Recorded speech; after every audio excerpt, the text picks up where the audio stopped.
From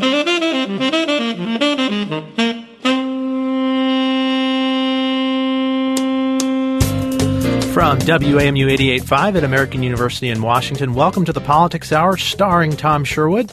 I'm Michael Martinez, sitting in today for Kojo Nnamdi. Tom Sherwood is, of course, our resident analyst, a reporter for NBC4, a columnist for the current newspapers. Did you have a pleasant 4th of July this week, Tom? I did. You know, the clouds stayed up high enough in the sky that we got to see real fireworks. You know, last year it looked like we were watching fireworks in London, but this year was terrific. And I know you were at the Palisades Parade earlier in the day. Palisades Parade on Tuesday was terrific. You know, lots of good people there. It's really a hometown event, which says there are real people who live in the District of Columbia. It's shocking for some people. So we ended last week's show on a topic I know you feel strongly about. You're not a big fan of amateur fireworks, which are legal for purchase in certain parts of our region. So we're past the 4th of July right now, but I want to bring this up because according to one gubernatorial candidate in Virginia, people still can't fire up the really big ones on his side of the river, and he thinks that needs to change. Later in the broadcast, we're going to be talking with Jill Vogel, the Republican candidate for lieutenant governor in Virginia. But this past week, the candidate at the top of the ticket, Ed Gillespie, said that if he's elected governor, he wants Virginians to be able to light up the big ones that are legal in places like Tennessee and West Virginia. And let's just take a listen. Here in Virginia, our fireworks are pretty rinky-dink.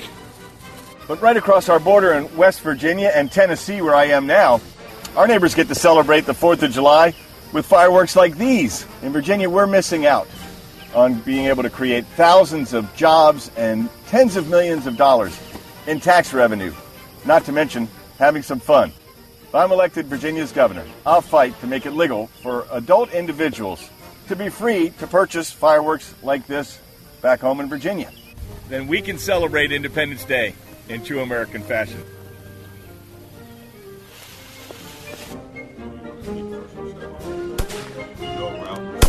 Democratic candidate has leave the fireworks to professionals and to organizations. He said, you know, if you ever just once go to an emergency room where someone has blown off a finger or a hand, or if you had their eyes put out because they were having such a great time celebrating the 4th of July with fireworks, it gives you a different perspective. Now, should no one have fireworks because some people are foolishly using them? No, but why do you need them? I think Montgomery County, we'll maybe get to that, bars, anything, not even the little sparklers. Well, let's ask our first guest in the studio about that. We're talking with George Leventhal right now. He is an at-large Montgomery County council member. He's a Democrat who's now running for Montgomery County executive. Welcome. Good afternoon. Thank you. Got thoughts about Virginia gubernatorial candidate pushing for bigger fireworks? It sounds like he's looking for issues that are timely and patriotic. And in your county, fireworks are not legal. Well, in the whole state of Maryland. In the whole state of Maryland. And look, it's a public health issue. I agree with Dr. Northam. I enjoy a fireworks show that where the fire department is nearby and where people who are highly qualified to set them off entertain all of us. I was up in Rockville, Maryland the other night and enjoyed a great fireworks show there, and it was entirely safe and there were no hazards. There were, in Bloomingdale, part of the District of Columbia, a friend of mine tweeted out a picture of a trash area overloaded with what looked like rocket launchers. I mean, there were just really things that were outrageously dangerous. And I know it's the same reason we tried to not make illegal ATVs, all-terrain vehicles on the streets. Some things are just simply dangerous and better watched than participated in. If you've got questions or comments for George Leventhal about his race for Montgomery County Executive, and I know you do, you can call us at 800-433-8850. You can email us at kojo@wamu.org, or you can tweet us at Kojo Show. But one topic before we get to talking about Montgomery County, Tom, the Washington Post had a poll out this past day where they found that 1 out of every 3 Washingtonians has marched in a protest against President Trump or his policies at least once since January. The same poll also found that 53% of white residents have participated in a march or demonstration, whereas 16% of African Americans or 36% of Hispanics and other racial or ethnic groups have participated in protests. What do you make of this poll? Well, we live in the nation's capital, and if you want to participate in a demonstration, you don't even have to get on Metro or risk riding Metro. You can walk down to them. So they are reasonably available, and we are the center of protests in the country. I was surprised at the low number of 16% African Americans. I was asking around about that, and some people said, well, there were lower expectations. Some people are demonstrating because somehow or another they missed 2016, and they're shocked at the things that President Trump has done or the Republican Party has done since he's been president, and they want to protest it. Well, some people are not as excited because they didn't expect much anyway. So 36% of Hispanics, immigration is a huge issue. And so I'm not surprised. Washington, D.C. is not a town of a vast diversity of white people. Most of the people who live in town are either, if they're not students, are middle class and upper income people. We don't have a lot of Trump supporters here in Washington. He got 4% of the vote, I think, in the election. So that poll was interesting. I thought the other poll about, housing prices in the city, if we can mention that one, too. Sure, go ahead. The Post does a poll, Mr. Leventhal, you'll appreciate this, and it says that well-to-do people understand that housing prices are going up, and they're at fault because they can afford to pay the high prices. And that reminded me you might be old enough to remember Kojo. We have met the enemy, and he is us. And that's what that poll said. So both of those are interesting polls. Well, I do want to mention that we're going to be exploring the poll about protest on Monday's Kojo Nnamdi show, and we'd like to know if you've been a participant in a protest and why. We'd also like to know your thoughts about whether these protests are truly diverse events. You can reach us by sending an email to kojo@wamu.org with the subject line protest, or you can simply leave a comment at our Facebook page. Councilman Leventhal, you have any thoughts about this poll? I want to say that a few days ago I was listening to WAMU, and the distinguished historian John Meacham said that America is more divided today than at any time since the 1850s. I'm very proud that Montgomery County is not divided. We're a place that respects everyone, no matter where they were born, no matter what language they speak at home, no matter what faith tradition they worship in. And I think we're an actual living local alternative to the coalition of resentment that elected Donald Trump. We want all of our residents to feel welcome and safe, and we're proud that people come from around the world and choose Montgomery County to be their home and bring their talents and abilities to Montgomery County, and we're a thriving, prosperous, and successful community that wants to bring everyone along. What in that county, what is the Republican Party registration? It's less than a third of voters. Less than a third of the voters. And all elected officials in Montgomery County. But they're welcome too, though, aren't they? Republicans, they're welcome too in Montgomery Certainly, County. Absolutely. Frankly, I wish we had a more responsible, mature Republican Party in Montgomery County. I think it would be healthy for the political dialogue, but we don't. Well, on the topic of choices facing Montgomery County residents, you've had your job on the county council since you were elected in 2002. That's correct. And now you're running to be county executive. Why are you running? Why do you feel you're the best Democrat for the job? I think I have the best understanding of the big challenges facing this county, and I think I understand what makes the county special. As I mentioned, we need a leader who brings people together and who is able to interact with people from every different background. Immigration has immeasurably benefited my own family. My grandparents, my mother, and my wife were all immigrants. My wife, Soraya, and I have had a multicultural bilingual home. Our children were raised speaking Portuguese and English. I feel that I'm in the best position to understand the needs of the many different communities that make up the mosaic that is Montgomery County and unify people through a strong focus on equity and social justice. Government spending should be prioritized according to those who most need a government on their side. But at the same time, we can't achieve our social justice goals unless we have a prosperous and strong economy that's generating the jobs of the future, the high-wage, high-tech, science-based, future-oriented jobs that are going to attract the talent, the millennials, the next generation of workers that our employers are looking for. If there had not been term limits in Montgomery County, would you ever just run for re-election? I would not. I had made it clear that I did not intend to run for a fifth term on the county council, regardless of what happened with the term limits question. And I was looking over your qualifications, all the things you just said, getting along, the county gets along. Well, one of the issues people bring up about you, I was surprised because I hadn't noticed it as much, is they say your temperament is not as good, that you get angry and and some of the unions that supported you didn't support you in 2014 because they cited temperament as an issue. You seem to be a very pleasant fellow sitting here. Are there instances where you lose your cool? And no one would ever say that you have a temperament issue. Well, of course not. I get one rant a month or a week. What about temperament? For all the changes in Montgomery County, you have to get the council to go along with you. Sure. I got to say, I think the issue of the Purple Line is a very important issue, and there is at least one blogger who has written about an encounter with the unions who is very much opposed to the Purple Line. We don't have a lot of local journalism. I'm grateful for the Politics Hour. So people rely on bloggers who may have an axe to grind.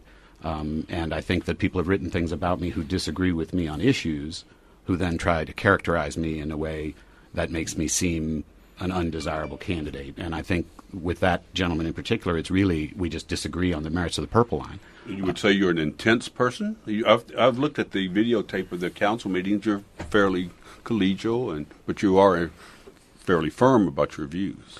Well, I am motivated to make a difference for people, especially people who most need a government on their side. And I am strong and firm in my point of view about what is right and wrong. I understand that I need to be a good listener. I respect the fact that people will not always agree with me, but once I've taken a position, I'm pretty firm about it. And so having been an elected official for 15 years, I've taken positions that some disagree with.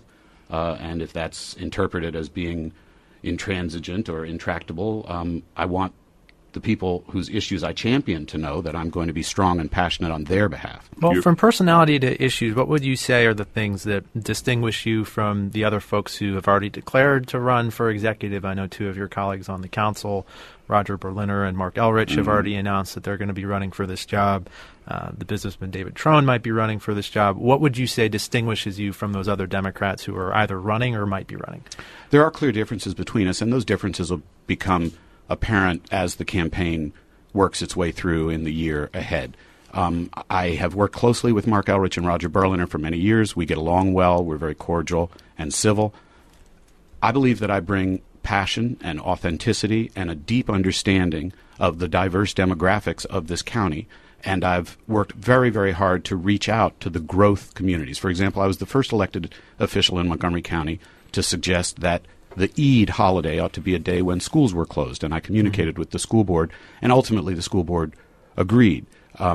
My involvement with Montgomery County's Muslim community is not something that just started when I decided to run for county executive. Even before I was elected, after the events of September 11th, 2001, being a religious minority myself, I understood that the Muslim community felt a very unfair burden of suspicion and stigma, and I've made it a high priority to reach out and make sure that all immigrant communities, and in particular our Muslim community, feels welcome and safe. This is a community that brings an enormous amount, highly educated, very successful, affluent, entrepreneurial, and so we are the international gateway to the nation's capital. We should welcome people from every different background. That's not a belief that I just took up in preparation for this race. That's been the if you've got trademark of my questions or service comments over 15 about years. the upcoming race for Montgomery County Executive, we've got George Leventhal in the studio right now. He's an at-large Montgomery County council member and a Democrat who's now running for that job. We're also joined in studio by Tom Sherwood, our resident analyst,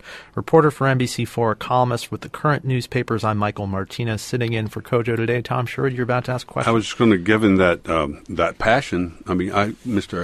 Elrich sat here and Mr. Berliner sat here, and they've said Are you suggesting they don't have the passion? I mean, this is the politics hour, Michael likes to hear me say. Yes. The distinction is, I don't think they're anti-immigrant. I don't think they're anti-opportunity. I mean, so is that a distinction, or because you're more passionate than they are? I mean, I don't want you to run a negative campaign right out of the box, but I want to. Do they fall short in this? I think if you look at the issues with which I've been associated, our success in providing universal access to health care to every resident of Montgomery County, our success in achieving zero homelessness among veterans, this was a function of my being dedicated and committed to people who most need a government on their side over 15 years as chairman of the Health and Human Services Committee. More so than your opponents.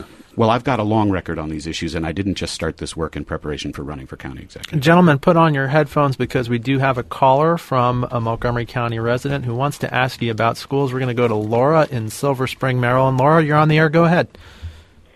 Hello, Mr. Leventhal. This is Laura Stewart from Silver Spring. I would like to ask you about our Montgomery County schools. As you know, in America, it seems like sometimes we have two Americas. Well, sometimes it seems like we have two Montgomery counties. What will you do to advance equity in our public school system? This includes access to effective teachers, programs, buildings, technology, and fields. And also, as a follow-up, do you support leveraging the recordation tax in order to catch up with our capacity needs in the county? Laura, thanks so much for your call. George Leventhal. Great to hear from you, Laura. Number one, yes, I do support the idea of using the revenue, committing the revenue from the recordation tax to increase our bonding capacity and to catch up on the backlog of school modernization and renovation that is necessary. I got language in the budget this year that requires the school system to put accountable, measurable indicators on the Internet where every member of the public can see how we're doing in reducing educational disparities and reducing our academic achievement gaps. So we can track trends over time.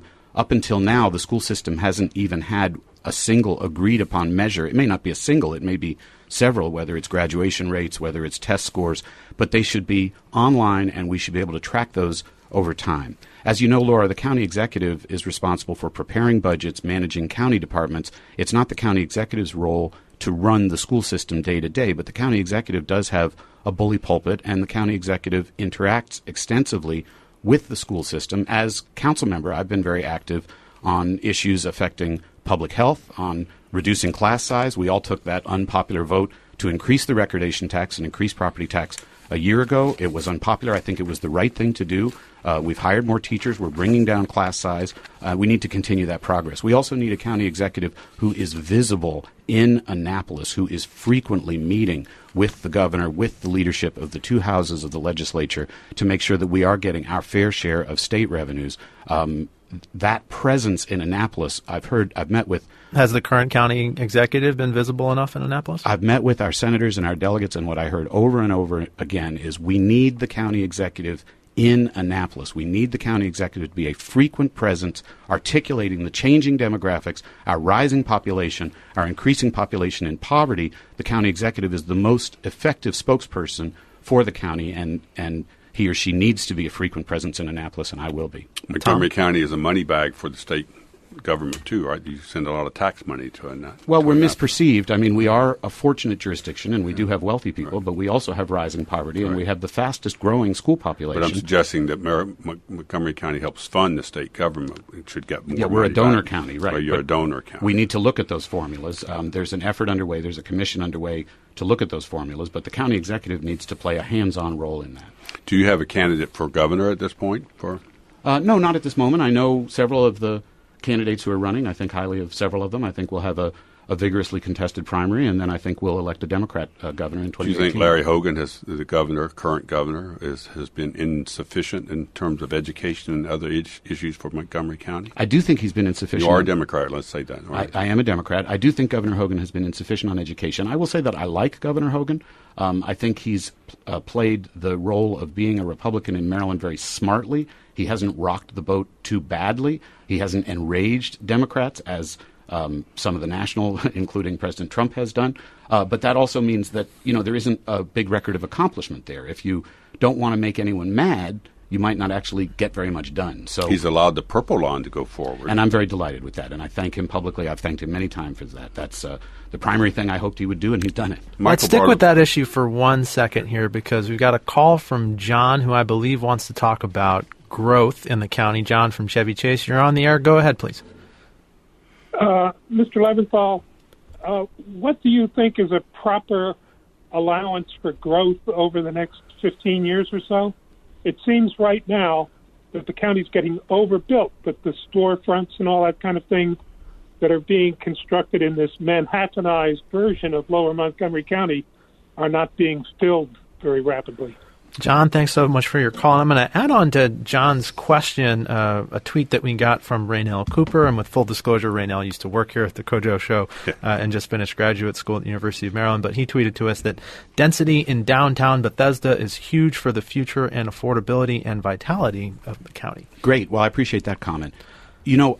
We have it all in Montgomery County. We have thriving, successful, interesting, fun downtown areas.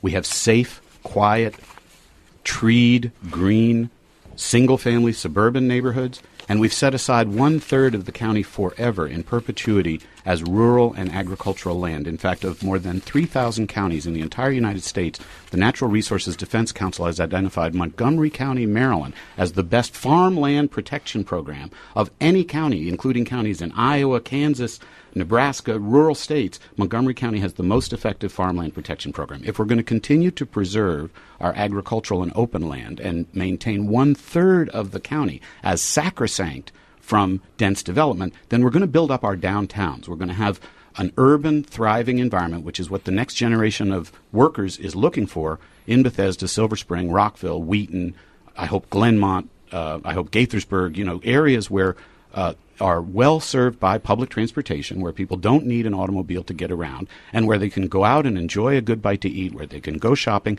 and where we have housing that enables everyone who works in Montgomery County to afford to live in Montgomery Where County. does community input fit into the planning process, though? I'm going to read a quote here from Councilman Elrich, one of your opponents in this Democratic primary. He said when he announced his candidacy, the process that we have for planning is broken. The planning department is little more than a real estate development wing of the development industry. Sure. Well, that's the kind of divisive rhetoric that we don't really need in this campaign.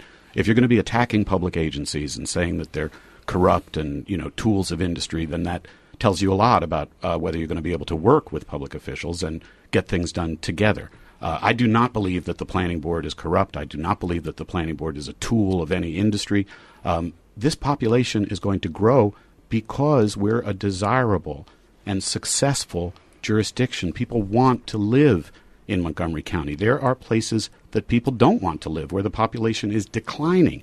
You don't want to live in one of those either. Mm-hmm. So we do need to plan for more housing and more amenities, including parks and open space, for the people who will live here in the future. That's a tough role for local elected officials because it contemplates change, and change is threatening to people. And my friend and colleague is a great champion against change. The comment he made suggests that there's some wicked agenda among honest public officials. I don't think there is. So we have a very strong disagreement on that. Tom, sure. In Bethesda, get even more crowded. I mean, the old farmers market there that was a great place to go antique hunting on Saturdays, and the Marriott Corporation is moving into Bethesda.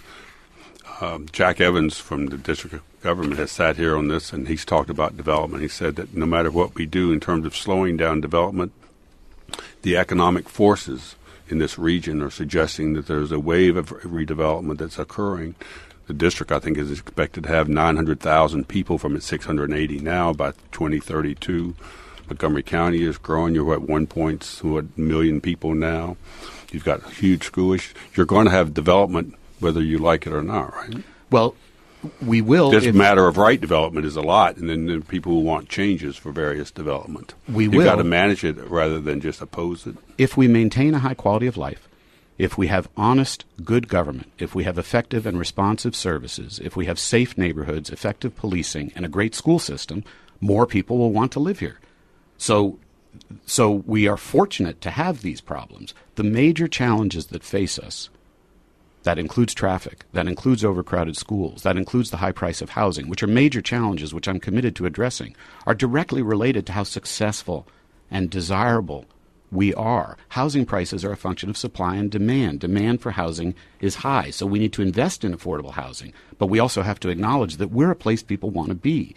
If we continue to be a place people want to be, we need to plan for the future. We need to have thriving, effective downtowns that will include taller buildings in our downtown areas. What about Westbard? People who have fought against Westbard, I think it's half the size. Can you explain where Westbard is? Westbard on River Road. It was initially it's an old-style shopping center with a big parking lot that planned to redevelop it. Initially, it was much larger than I think it is now. It's been cut back, but still people who live in the single-family homes that you just admired are worried that will become another downtown. I used to go to the Bowl America over there. Yeah, I think I have a few gutter balls there. Westbard is not a downtown. Will it be when it's developed as planned? It's not served by rail transit. The Purple Line doesn't go there. It's not planned to be a downtown. The reality is, though, that the shopping center is outmoded and unsatisfactory, and redevelopment only occurs if there's potential for profit. I know that for some that may sound like a dirty word, but the redevelopment doesn't happen. The shopping center won't change unless there's an opportunity to make some money, and so the plan called for mixed use, some residential, and some expanded size, but it's not a downtown. The plan doesn't call for it to be a downtown. We're running short on time, but I do want to ask you a question about one issue that we heard from a few people about this morning. I asked Twitter folks to tell me what the single most important issue facing the county was right now. We heard from a couple people about the same issue. Jack tweeted at us, "I'm sure it's something important like education, but I'd really like to see the liquor laws totally scrapped." Mm-hmm. And a different user asked, "Are county residents aware of the 30% increase restaurants and retailers must pay over wholesale?" I know that the saga of the county's liquor laws is long and complicated, but how would you respond to them? It's a very complicated issue. I've spent quite a bit of time on it. When I was council president in 2015, I appointed an ad hoc committee on liquor, and what we recommended was that the special order beer and wines, which are the cause of most of the complaints from restaurateurs, should be privatized. We went to the state legislature asking them to allow us to do it because all liquor laws are made in the General Assembly, not in the county. And Mr. Leggett said no, he didn't support it, and that quashed it. I do think that would have addressed a lot of the concerns that we continue to hear from restaurateurs. To be fair, when I go out to eat occasionally in the District of Columbia, restaurateurs also complain that their distributor may not have a particular fancy brand in stock, but when it happens in Montgomery County, they say it's the county's fault. Fine. I continue to support the idea of privatizing the special order beer and wine sales. As for the entire enterprise, if there's a serious buyer willing to make a serious offer to purchase the right to sell beer, wine, and spirits in Montgomery County, we should entertain that. But we have a guaranteed revenue stream of more than $30 million a year, plus more than $100 million in bonds that are secured by that revenue.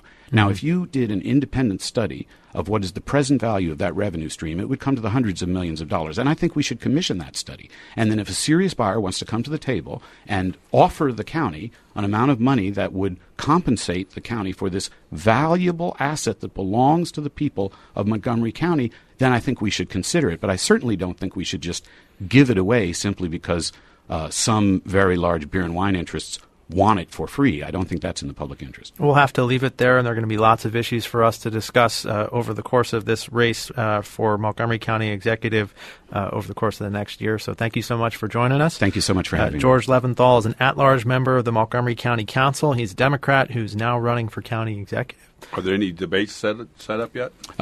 No dates yet. We know we'll have a lot of them. Okay. Thank you. All right, take care. In a few minutes, we're going to be